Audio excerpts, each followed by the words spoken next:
सुप्रभात बच्चों, मैं वरुण सिंह आपके सभी प्रतियोगी परीक्षाओं के लिए जैसे SSC, CGL, CHSL, CPO, steno, MTS, RRB, NTPC, group D, Bihar दरोगा, बिहार पुलिस, सभी प्रकार के प्रतियोगी परीक्षाओं की पूर्ण तैयारी कराने के लिए मैं आया हूं और आपका काम है कि बहुत ध्यानपूर्वक वीडियो के अंत तक बने रहें। तो बच्चों, आज का जो हमारा पिछले लेक्चर में मैंने बताया था कि फिजिक्स की पढ़ाई होगी, तो फिजिक्स की पढ़ाई में पहले हम फिजिक्स के बारे में बताएंगे, भौतिकी विज्ञान है क्या, इसके पहले हम चर्चा करेंगे विज्ञान पर। तो बच्चों, विज्ञान, इसकी उत्पत्ति, विज्ञान का उत्पत्ति कहां से हुआ है? विज्ञान इसका उत्पत्ति हुआ है कहां से? लैटिन शब्द से उत्पत्ति हुआ है जिसका नाम है सिंटिया। लैटिन शब्द से उत्पत्ति हुआ है और इसका नाम है सिंटिया। ओके, तो ये हो गया सिंटिया। और इसकी उत्पत्ति लैटिन शब्द से हुई है। विज्ञान शब्द की उत्पत्ति लैटिन शब्द से हुई है और इस लैटिन शब्द है ये, लैटिन शब्द है ये, सिंटिया से हुई है। सिंटिया मतलब जिसका अर्थ है ज्ञान, नॉलेज या जानना। इसका अर्थ होता है ज्ञान, दैट इज नॉलेज या जानना, टू नो। अब आप कह सकते हैं कि हमारे इस भौतिक जगत में जो कुछ भी घटित हो रहा है उसका क्रमबद्ध या व्यवस्थित ज्ञान ही विज्ञान कहलाता है। हमारे इस भौतिक जगत में जो कुछ भी घटनाएं घटित हो रही है और उसका क्रमबद्ध और व्यवस्थित ज्ञान को ही हम विज्ञान कहते हैं। विज्ञान की बच्चों दो मुख्य शाखाएं हैं, दो मेन ब्रांच है। विज्ञान की दो मुख्य शाखा, विज्ञान की दो मुख्य शाखाएं, दो मुख्य शाखाएं, विज्ञान की दो मुख्य शाखाएं। तो विज्ञान की दो मुख्य शाखाएं हैं, एक होता है प्राकृतिक विज्ञान और दूसरा होता है भौतिक विज्ञान। तो प्राकृतिक विज्ञान हो गया एक, प्राकृतिक विज्ञान, और दूसरा हो गया भौतिक विज्ञान, भौतिक विज्ञान। विज्ञान की दो मुख्य शाखा है, एक है प्राकृतिक विज्ञान और दूसरा है भौतिकीय विज्ञान। प्राकृतिक विज्ञान को दो भागों में बांटा गया है, वनस्पति विज्ञान और जंतु विज्ञान। इसको बांटा गया है वनस्पति विज्ञान और दूसरा बांटा गया है जंतु विज्ञान, जंतु विज्ञान। भौतिक विज्ञान को, इसको दो भाग में बांटा गया है, इसको भी। एक हो गया आपका भौतिकी और दूसरा बच्चों है रसायन विज्ञान। भौतिकी विज्ञान और रसायन विज्ञान। पहला मीन्स इसको भौतिकी ही रखेंगे, फिजिक्स इसको कहते हैं। तो हमने क्या बताया? विज्ञान लैटिन शब्द जिसका अर्थ होता है सिंटिया, इसका अर्थ होता है टू नो, मतलब नॉलेज, ज्ञान। हमारे इस भौतिक जगत में जो कुछ भी घटित हो रहा है, हमारे इस भौतिक जगत में जो कुछ भी घटित हो रहा है उसका क्रमबद्ध या व्यवस्थित ज्ञान ही विज्ञान कहलाता है। विज्ञान की दो मुख्य शाखाएं हैं, प्राकृतिक विज्ञान, भौतिक विज्ञान। प्राकृतिक विज्ञान को दो भागों में बांटा गया है, वनस्पति विज्ञान, जंतु विज्ञान। भौतिक विज्ञान को भी दो भाग में बांटते हैं, भौतिकी और रसायन में। तो बच्चों, भौतिकी स्टार्ट करने जा रहे हैं हम आपके भौतिकी, फिजिक्स, जिसमें बहुत सारे प्रॉब्लम्स में आप फंसते हैं, उसी को हम शुरू करने जा रहे हैं। भौतिकी, भौतिकी ग्रीक शब्द फ्यूसिस से बना है। भौतिकी ग्रीक शब्द फ्यूसिस से बना है, ग्रीक शब्द फ्यूसिस से बना है। भौतिकी ग्रीक शब्द जिसका नाम है, जो फ्यूसिस से बना है, इस बात की ओर संकेत करता है कि भौतिकी प्रकृति का अध्ययन है। फ्यूसिस मतलब नेचर, स्टडी ऑफ नेचर। भौतिकी ग्रीक शब्द फ्यूसिस से लिया गया है। भौतिकी ग्रीक शब्द शब्द फ्यूसिस, फ्यूसिस से लिया गया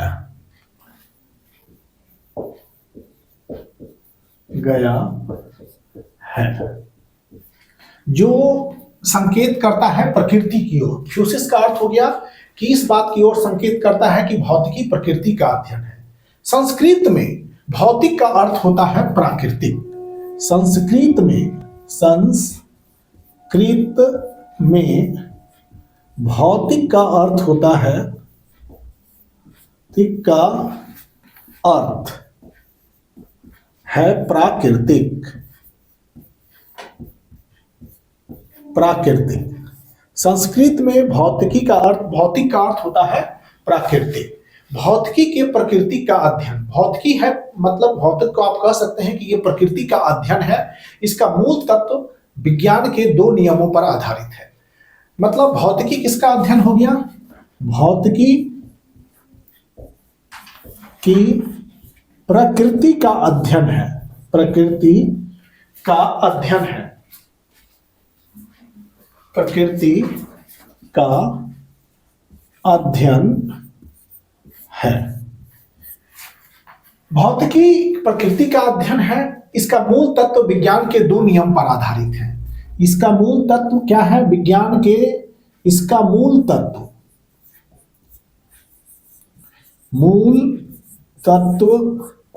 विज्ञान के दो नियम पर आधारित है। विज्ञान के दो नियम पर आधारित है,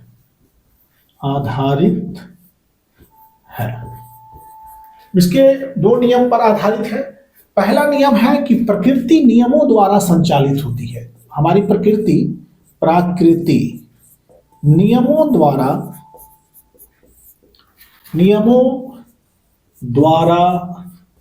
संचालित होती है।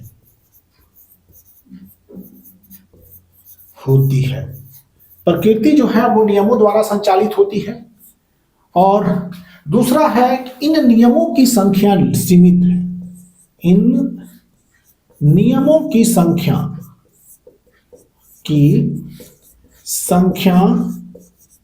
सीमित है।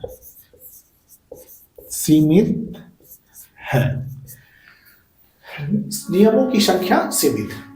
तो बच्चों, हमने प्रकृति, भौतिकी ग्रीक शब्द फ्यूसिस से बना है। इसका अर्थ ही होता है प्राकृतिक। संस्कृत में भौतिक का अर्थ होता है प्राकृतिक। भौतिक की प्रकृति का अध्ययन है। Physics is a science of experiment. Physics एक प्रयोग का भी विज्ञान है। नेचर और नेचुरल फिनोमिना का विज्ञान है। प्रकृति एवं प्रकृति में होने वाली घटनाओं का भी अध्ययन भौतिकी ही करता है। तो भौतिकी, इसका जो मूल तत्व विज्ञान के दो नियम हैं। मतलब जितने भी जो भी प्राकृतिक वस्तुएं हैं वो नियमों द्वारा ही संचालित होती हैं, और जो नियम है वो सीमित मात्रा में है। तो नियम द्वारा संचालित होती है और इन नियमों की संख्या सीमित है। तो बच्चों, पहले भौतिकी आज हम शुरू करेंगे। तो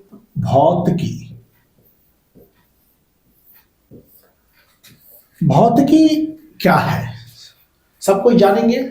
यह विज्ञान की वह शाखा है जिसके अंतर्गत द्रव तथा ऊर्जा और परस्पर क्रियाओं का अध्ययन किया जाता है। द्रव, ऊर्जा और उनकी परस्पर क्रियाओं का अध्ययन होता है, तो उसे हम भौतिकी कहते हैं या भौतिक विज्ञान कहते हैं। भौतिकी प्रकृति और प्रकृति में होने वाली घटनाओं का अध्ययन करता है। तो भौतिकी का डिफिनेशन है विज्ञान की वह शाखा, विज्ञान की वह शाखा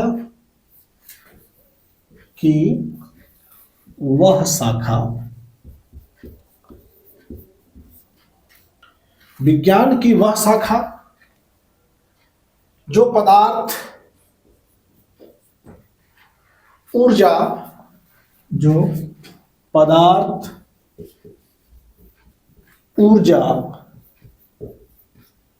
एवं उनकी परस्पर क्रिया का अध्ययन करता है। एवं उनकी परस्पर क्रिया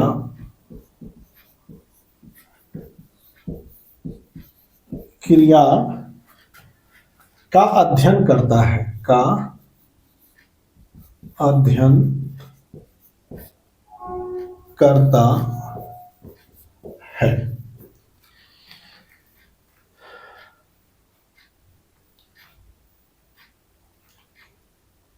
यह स्थूल एवं सूक्ष्म, यह स्थूल एवं सूक्ष्म, स्थूल मतलब बड़े बड़े, सूक्ष्म मतलब छोटे, एकदम माइक्रोस्कोपिक, सूक्ष्म पदार्थों तथा सूक्ष्म पदार्थों तथा प्राकृतिक घटनाओं की, प्राकृतिक घटनाओं की के रहस्यों की व्याख्या करता है, रहस्यों की व्याख्या करता है। यह हुआ भौतिकी। क्या है बच्चों? विज्ञान की वह शाखा, that branch of science which deals with the study of matter, energy और उनके and interaction between these matters. मतलब विज्ञान की वह शाखा जो पदार्थ, ऊर्जा एवं उनकी परस्पर क्रिया का अध्ययन करता है, तो उसे भौतिकी कहते हैं। यह स्थूल एवं सूक्ष्म पदार्थों तथा प्राकृतिक घटनाओं के रहस्यों की व्याख्या करता है। यह हमारी भौतिकी। भौतिकी प्रकृति एवं प्रकृति में होने वाली घटनाओं का अध्ययन करता है, ये भी कह सकते हैं। या भौतिकी प्रकृति एवं प्रकृति में होने वाली, एवं प्रकृति में होने वाली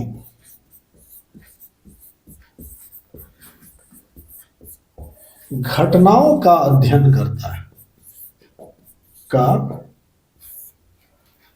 अध्ययन करता है।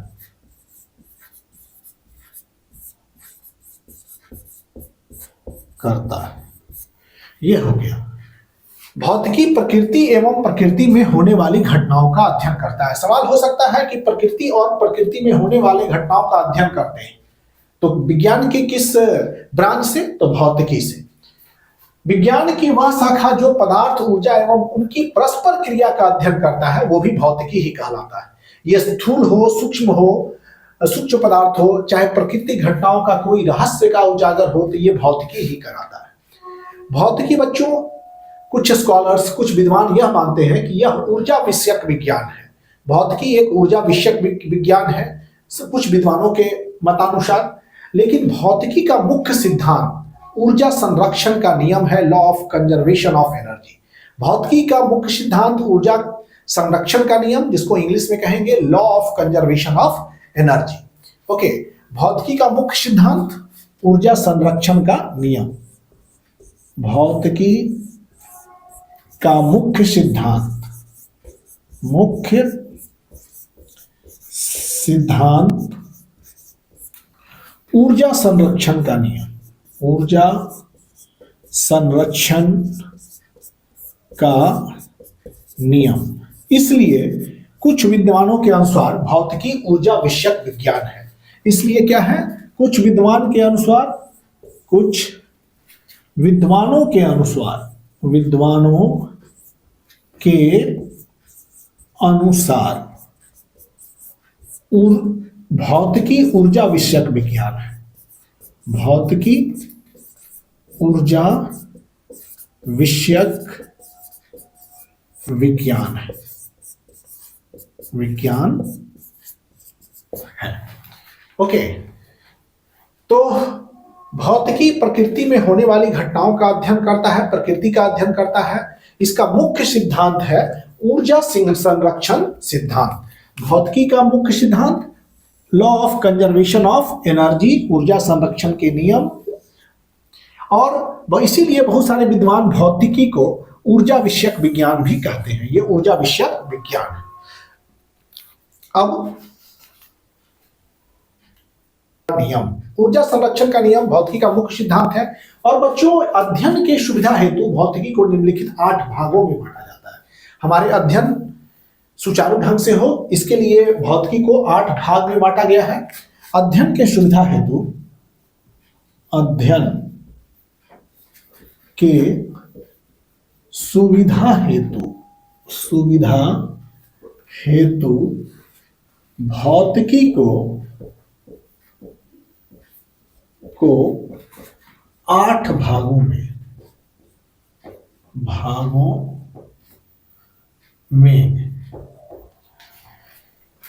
बांटा गया। अध्ययन की सुविधा हेतु भौतिकी को 8 भागों में बांटा गया है। मतलब भौतिकी के 8 भाग हैं। भौतिकी, इसके 8 भाग हैं। आपके पहला है यांत्रिकी, जिसको मैकेनिक्स बोलते हैं। यांत्रिकी, इसको मैकेनिक्स इंग्लिश में बोलेंगे। दूसरा है आपका ध्वनि, एकॉस्टिक। थर्ड है आपका ऊष्मा, हीट। फोर्थ हो गया आपका प्रकाश, लाइट। फिफ्थ है आपका चुंबकत्व।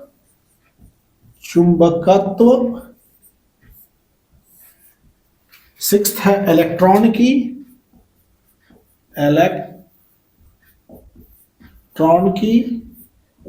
सेवेंथ हो गया आपका यांत्रिकी, ध्वनि, ऊष्मा, प्रकाश, चुंबकत्व, इलेक्ट्रॉनिकी। आधुनिक एवं परमाणु भौतिकी। आधुनिक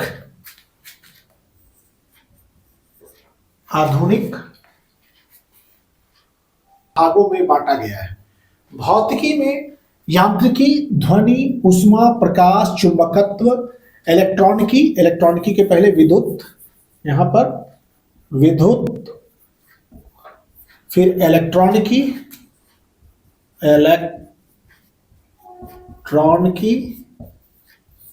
और फिर 1 नंबर पर बच्चों है आधुनिक एवं परमाणु भौतिकी। आधुनिक एवं परमाणु भौतिकी, जिसमें हर टॉपिक से कुछ ना कुछ आपको जानना है। यांत्रिकी से, ध्वनि से, ऊष्मा से, प्रकाश से, चुंबकत्व से, विद्युत से, इलेक्ट्रॉनिकी से, आधुनिक एवं परमाणु भौतिकी, ये भी आपके सब्जेक्ट है और इसके बाद इसमें भी कुछ आपको जानने हैं। तो और ये भी आपको जानना है। तो बच्चों, जिन ज्ञानेंद्रियों के द्वारा प्रकृति को मनुष्य ने क्रमशः जाना है, हमारे ज्ञानेंद्रियां, हम अपनी ज्ञानेंद्रियों के ही कारण हम प्रकृति को जान पाते हैं। तो जिन ज्ञानेंद्रियों के द्वारा प्रकृति को मनुष्य ने क्रमशः जाना, भौतिकी को उन्हीं के अनुसार विभाजित किया गया है। हमारे फिजिक्स को उन्हीं ज्ञानेंद्रियों के आधार पर विभाजित किया गया है। जैसे हम बड़े बड़े चीजों को बड़ी आसानी से देख लेते हैं, लेकिन सूक्ष्म चीजों को देखने में हमें कठिनाई होती है। तो स्थूल वस्तुओं का अध्ययन किया गया, यह भौतिकी का प्रथम चरण था। सबसे पहले स्थूल वस्तु, बड़े बड़े वस्तुओं पर नियम कार्य कर रहे थे और स्थूल वस्तुओं का अध्ययन भौतिकी का प्रथम चरण था। तो जैसे पत्थर की गति, ग्रहीय गति, चुंबकत्व, धाराओं की आपसी क्रिया, सीधी तरह से उस समय लोग जाने जा रहे थे। मतलब गणितीय अवधारणाओं का पूरा उपयोग हुआ। स्थूल वस्तुओं के अध्ययन में गणितीय अवधारणाओं का पूरा उपयोग हो रहा था। इस तरह से स्थूल वस्तुओं की भौतिकी संकलित हुई। स्थूल वस्तुओं की भौतिकी इसी तरह से संकलित हुई, जैसे बड़े बड़े चीज थे, उस पर जो भी नियम थे, गणितीय नियम लागू हो रहे थे, जैसे फोर्स, F = ma, सब बड़े बड़े पिंडों पर गतियों के आधार पर स्थूल वस्तुओं का अध्ययन हुआ। तो स्थूल वस्तुओं का अध्ययन भौतिकी का प्रथम चरण था। तो प्रथम चरण स्थूल वस्तुओं का प्रथम चरण था। तो बच्चों, स्थूल वस्तुओं का अध्ययन, ये चीज फर्स्ट जो है भौतिकी में, स्थूल वस्तुओं, बल्क बॉडी, स्थूल वस्तुओं का अध्ययन, वस्तुओं का अध्ययन, यह भौतिकी का प्रथम चरण था। यह भौतिकी का प्रथम चरण था।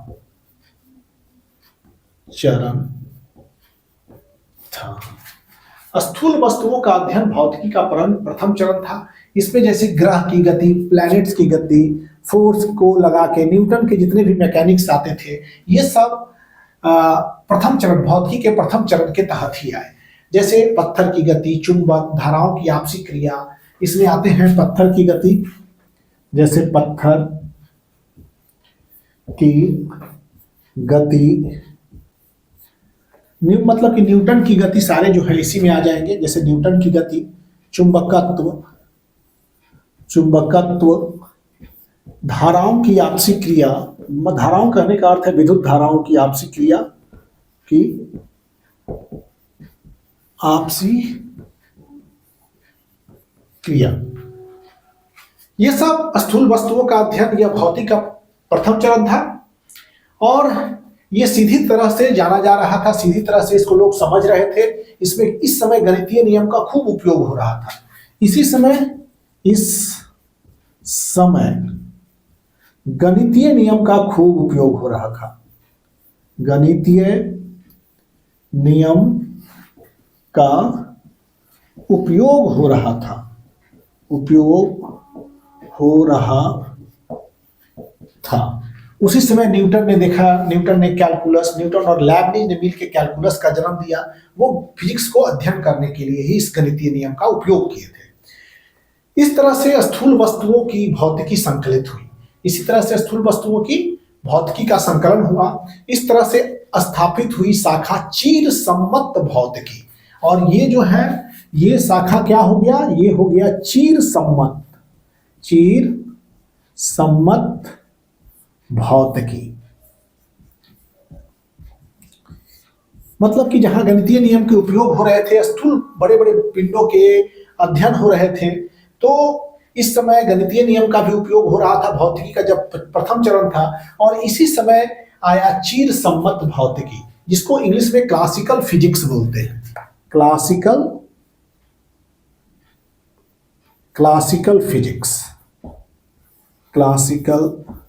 फिजिक्स मतलब भौतिकी का प्रथम चरण हुआ क्लासिकल फिजिक्स, मतलब चीर सम्मत भौतिकी। इसमें न्यूटन के यांत्रिकी, मैक्सवेल का विद्युत चुंबकत्व, ध्वनिकी, उष्मा, प्रकाशिकी में विभाजित किया। चीर सम्मत भौतिकी में क्या हुआ? न्यूटन का यांत्रिकी इसमें आया, न्यूटन का यांत्रिकी मतलब मैकेनिक्स, जिसमें हम लोग न्यूटन लॉ ऑफ मोशन पढ़ते हैं, Newton first law of motion, Newton second law of motion, Newton third law of motion, momentum, gravitation, ये सब चीर सम्मत भौतिकी में ही आए। मैक्सवेल का विद्युत चुंबकत्व इसी में आया। मैक्सवेल जहां खूब गणितीय नियम उपयोग हो रहे थे, मैक्सवेल का चुंबकत्व। फिर आया आपका ध्वनि से संबंधित जितने भी नियम थे, ध्वनि की एकॉस्टिक्स, जिसको इंग्लिश में कहेंगे एकॉस्टिक्स। इसके बाद हुआ उष्मा, प्रकाशिकी, उष्मा, हीट एंड थर्मोडायनेमिक्स, प्रकाशिकी, ऑप्टिक्स, लाइट, जिसको ऑप्टिक्स कहते हैं। तो चीर सम्मत भौतिकी में ये सब नियम आए और भौतिकी के प्रथम चरण में इस रूप में इसे विभाजित किया गया। तो फिर से एक बार समझ लीजिए, इस स्थूल बॉडी का अध्ययन, बड़े बड़े पिंडों के अध्ययन, जैसे बड़े पत्थरों की गति का अध्ययन करना है, बड़े पत्थर पर लगे बल का अध्ययन करना है, चुंबक के कारण बल के अध्ययन करना है, विद्युत धाराएं आपस में कैसे क्रिया कर रही हैं, मतलब उसको जो जानना हुआ, इसमें जहां पर गणितीय नियम का उपयोग हो रहा था, इस तरह से आपकी स्थूल वस्तु की भौतिकी संकलित हो गई। इसमें क्या हुआ? आगे सुधार भी हुआ और इस तरह से स्थापित हो गई चीर सम्मत भौतिकी। इसमें न्यूटन का यांत्रिकी, मैक्सवेल का चुंबकत्व, ध्वनिकी, प्रकाश की, उष्मा, ये विभाजित किया गया इसमें। लेकिन 1900 ईस्वी के बाद, सन 1900 ईस्वी के बाद इस चीर सम्मत भौतिकी, मतलब इसमें अनेक क्रांतिकारी तथा तथ्य ज्ञात हुए, बहुत सारे तथ्य ज्ञात हुआ जो कि जिन पर इन चीर सम्मत भौतिकी के नियम कार्य करते नहीं आए। 1900 सेंचुरी के बाद चीर सम्मत बहुत सारे डेवलपमेंट हुए, बहुत सारे फिजिक्स में भी विकास हुआ, जिसमें कि भौतिकी के नियम, चीज सम्मत भौतिकी के नियम काम आगे नहीं आ पाए। तो ये हमने बताया चीज सम्मत भौतिकी क्या है। इसको इंग्लिश में क्लासिकल फिजिक्स कहते हैं, जिसमें कि न्यूटन की यांत्रिकी, मैक्सवेल का चुंबकत्व, ध्वनिकी, ऊष्मा और प्रकाश की आते हैं। ये भौतिकी के प्रथम चरण थे। ये सब classical physics was the first step of physics, पहला स्टेप था फिजिक्स का। ओके, 9वीं सदी के बाद भौतिकी के क्षेत्र में अनेक क्रांतिकारी परिवर्तन हुए जहां की स्थूल वस्तुओं के नियम यहाँ काम नहीं करते थे। तो आया सूक्ष्म वस्तुएं, वैसे वस्तुएं जिनको हम नंगी आंखों से नहीं देख सकते हैं। सूक्ष्म वस्तुओं का अध्ययन द्वितीय चरण था इस भौतिकी का, जिसका संबंध द्रव संरचना से था। तो पहले हमने स्थूल वस्तुओं के बारे में समझा, अब सूक्ष्म वस्तुएं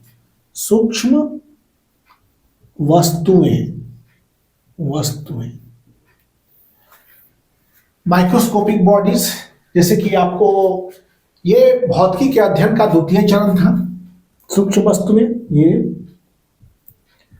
भौतिकी के अध्ययन का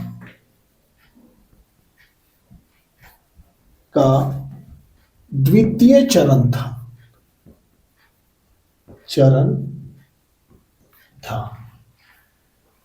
तो बच्चों, जिसका संबंध द्रव संरचना से था, इसका संबंध द्रव संरचना से था।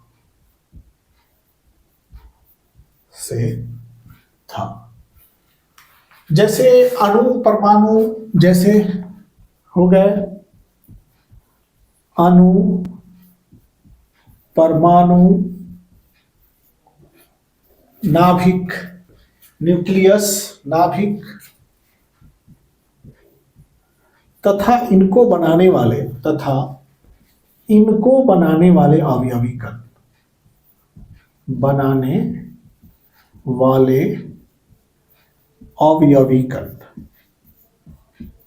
कण। तो इसमें है क्या बच्चों कि सूक्ष्म वस्तुएं जैसे एटम्स हो गए, एटम्स में नाभिक होता है, नाभिक के चारों ओर इलेक्ट्रॉन्स होते हैं, इसमें प्रोटॉन और न्यूट्रॉन होते हैं। तो इन सभी सूक्ष्म वस्तुओं पर चीर सम्मत भौतिकी के नियम काम करते नजर नहीं आए। मतलब यहाँ चीर सम्मत भौतिकी मतलब classical physics was totally fail हो गया। ओके, तो यहाँ पर इसमें चीर सम्मत भौतिकी के नियम जो है लागू नहीं हो पाए इन छोटे छोटे कणों के लिए।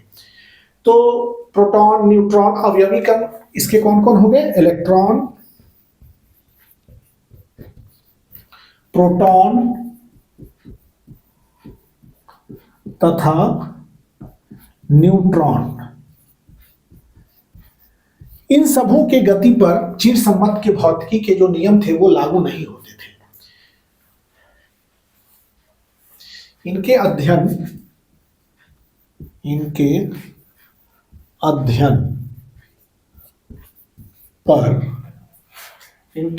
करने पर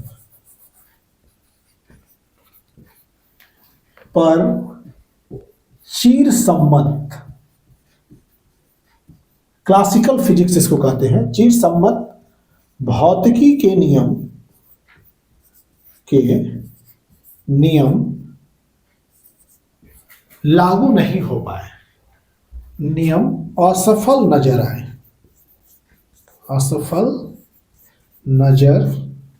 आए।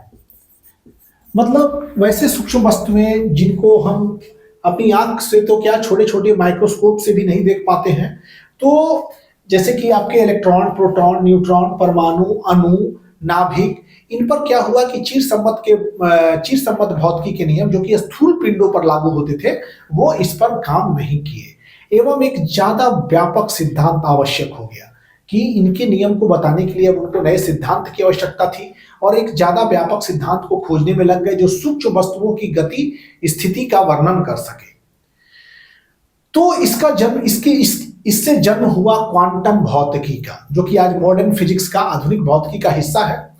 तो इससे जन्म हुआ क्या? क्वांटम भौतिकी का, जिसने चीर सम्मत भौतिकी को समाप्त नहीं किया, लेकिन चीर सम्मत भौतिकी को एक विशेष दर्जा दिया, विशेष पद दिया कि वो एक अलग स्थान है उसका, लेकिन उसका नियम इसमें काम नहीं करेगा। आपका सूक्ष्म वस्तुओं की गति पर इसका नियम काम नहीं करेगा। तो ओके, चिर सम्मत भौतिकी के नियम ये सूक्ष्म पिंडों के गति पर काम नहीं करते थे, जिससे हम वैज्ञानिकों को जरूरत हुआ एक सिद्धांत, एक व्यापक सिद्धांत का, जो कि सूक्ष्म पिंडों की गति को अध्ययन कर सके। इससे जन्म होता है आपका क्वांटम फिजिक्स, जो कि आज मॉडर्न फिजिक्स, आधुनिक भौतिकी का हिस्सा बना हुआ है। और ये क्वांटम फिजिक्स चिर सम्मत भौतिकी के नियम को समाप्त नहीं किया, लेकिन उसे विशेष दिशा प्रदान कर दिया। तो सूक्ष्म वस्तुओं के अध्ययन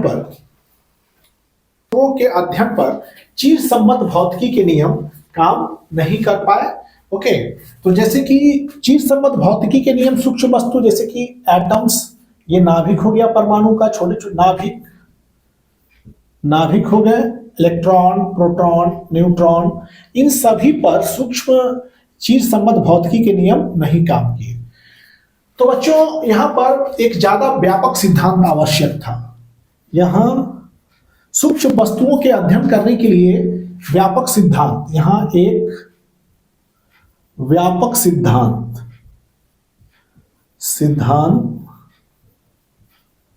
आवश्यक था। सूक्ष्म पिंडों के अध्ययन के लिए एक व्यापक सिद्धांत का आवश्यक था, क्योंकि क्लासिकल फिजिक्स, जिसको चिर सम्मत भौतिकी, जहां पर चिर सम्मत भौतिकी के नियम नहीं काम कर पाए, यहां एक व्यापक सिद्धांत आवश्यक था जो सूक्ष्म वस्तुओं की गति एवं स्थिति का वर्णन कर सके, जो सूक्ष्म वस्तुओं की स्थिति एवं गति का अध्ययन कर सके, गति का अध्ययन कर सके सूक्ष्म पिंडों के लिए। इससे जन्म होता है आपका क्वांटम फिजिक्स, इससे जन्म हुआ क्वांटम भौतिकी, इसको क्वांटम फिजिक्स भी बोलते हैं, क्वांटम फिजिक्स, क्वांटम भौतिकी का जन्म हुआ। इसने चिर सम्मत क्वांटम भौतिकी क्या किया, चिर सम्मत भौतिकी को समाप्त नहीं किया। ये क्या हुआ, ये चिर सम्मत भौतिकी को समाप्त नहीं किया, ये चिर सम्मत भौतिकी को समाप्त नहीं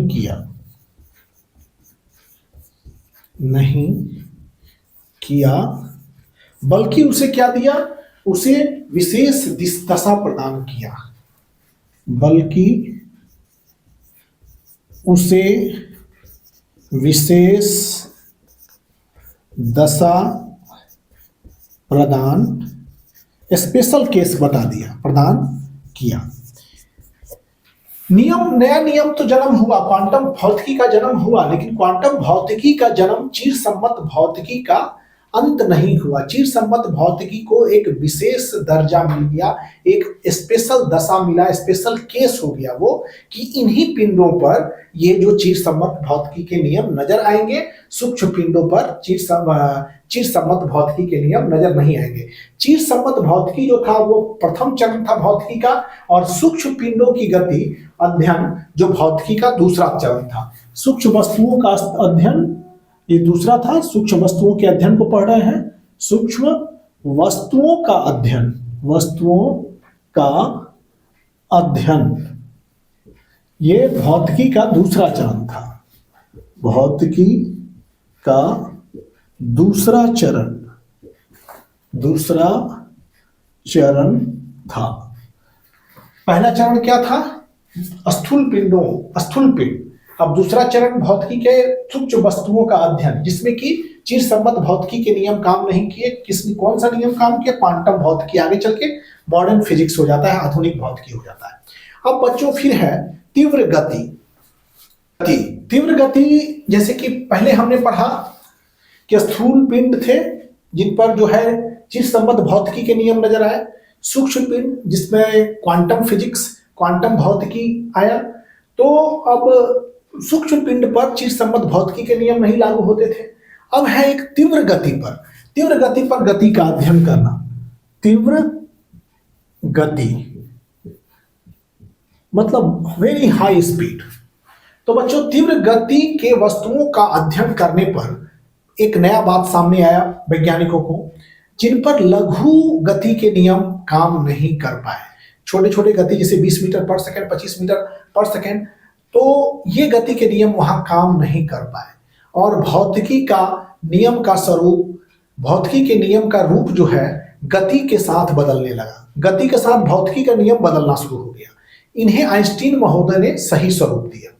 तो बच्चों तीव्र गति पर क्या हुआ? तीव्र गति की वस्तुओं का अध्ययन, तीव्र गति के वस्तुओं का अध्ययन, तीव्र गति के वस्तुओं का अध्ययन करने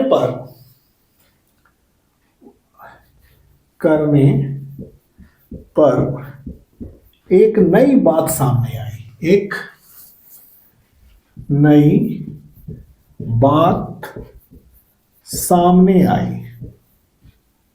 आई जिन पर लघु गति के नियम काम नहीं किए। जिन पर लघु गति के नियम काम करते नजर नहीं आए, कर पाए।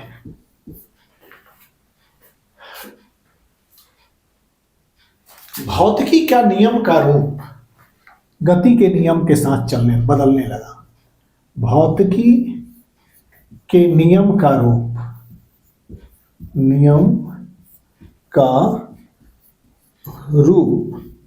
गति के नियम के साथ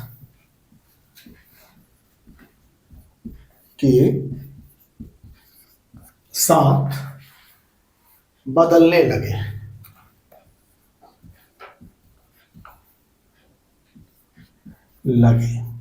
मतलब हाई स्पीड पर क्या हो जाता है कि गति के नियम के साथ भौतिकी का नियम बदलना शुरू हो गया।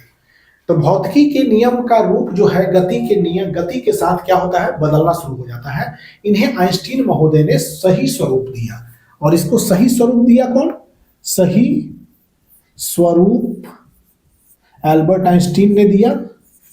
आइंस्टीन महोदय ने दिया सही स्वरूप। इस चीज के लिए आइंस्टीन महोदय ने दिया। तीव्र गति का अर्थ, यहां तीव्र गति कहने का अर्थ है कि प्रकाश की चाल के एकदम निकट चाल, प्रकाश के निकट के नियम चाल पर भौतिकी का नियम का रूप जो है गति के नियम के साथ, गति के साथ बदलने लगता है। और इसका सही स्वरूप आइंस्टीन महोदय ने दिया। और तीव्र गति कहने का अर्थ है कि वैसी गति जो प्रकाश के गति के जस्ट निकट हो, इस चाल पर लागू होती है भौतिकी का नाम। इस चाल पर भौतिकी का एक नाम पड़ गया, उसका नाम हो गया सापेक्ष यांत्रिकी। तीव्र गति पर जो भौतिकी का नाम हो गया तीव्र गति भौतिकी। मतलब तीव्र गति पर अगर हम फिजिक्स स्टडी कर रहे हैं तो उसको बोलते हैं हम लोग सापेक्ष यांत्रिकी। इस पर तीव्र गति पर भौतिकी सापेक्ष यांत्रिकी, सापेक्ष यांत्रिकी कहा जाएगा। रिलेटिविस्टिक मैकेनिक्स, इसको इंग्लिश में रिलेटिविस्टिक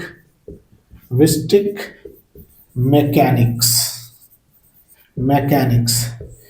बहुत तेज गति पर समय में भी मोड़ आने लगता है, टाइम में भी ट्विस्टिंग होना शुरू हो जाता है। तो इसलिए तीव्र गति पर क्या हुआ? भौतिकी का रूप जो है वो गति के नियम से बदलना शुरू हो जाता है। इस चाल पर लागू होता है भौतिकी के नाम सापेक्ष यांत्रिकी। इस चाल पर जो भौतिकी का नियम चलता है तो वो है सापेक्ष यांत्रिकी। और इसका प्रभाव क्वांटम भौतिकी पर भी पड़ा। क्वांटम भौतिकी मतलब सूक्ष्म छोटे छोटे पिंड की जो गति के बारे में हम लोग समझा, वो क्वांटम भौतिकी में आया। और इस नियम का, ये जो यांत्रिकी है, इस नियम का प्रभाव पड़ा आपके क्वांटम मैकेनिक्स में भी इसका प्रभाव पड़ा। और सापेक्ष क्वांटम भौतिकी का विकास हुआ। बाद में दोनों मिल करके, क्वांटम भौतिकी और सापेक्ष यांत्रिकी मिल करके सापेक्ष क्वांटम भौतिकी का विकास हो गया। तो सापेक्ष क्वांटम भौतिकी बना। इसके बाद सापेक्ष क्वांटम भौतिकी और सूक्ष्म वस्तुओं एवं उनकी तीव्र गति का अध्ययन ही आधुनिक भौतिकी का मूल हिस्सा है। सूक्ष्म वस्तुओं छोटे एकदम छोटे वस्तु, सूक्ष्म वस्तु के साथ इनकी तीव्र गति का अध्ययन प्लस इनकी तीव्र गति का अध्ययन, इनकी तीव्र गति का अध्ययन, तीव्र गति का अध्ययन आधुनिक भौतिकी का मूल हिस्सा है। आधुनिक भौतिकी का मूल हिस्सा है।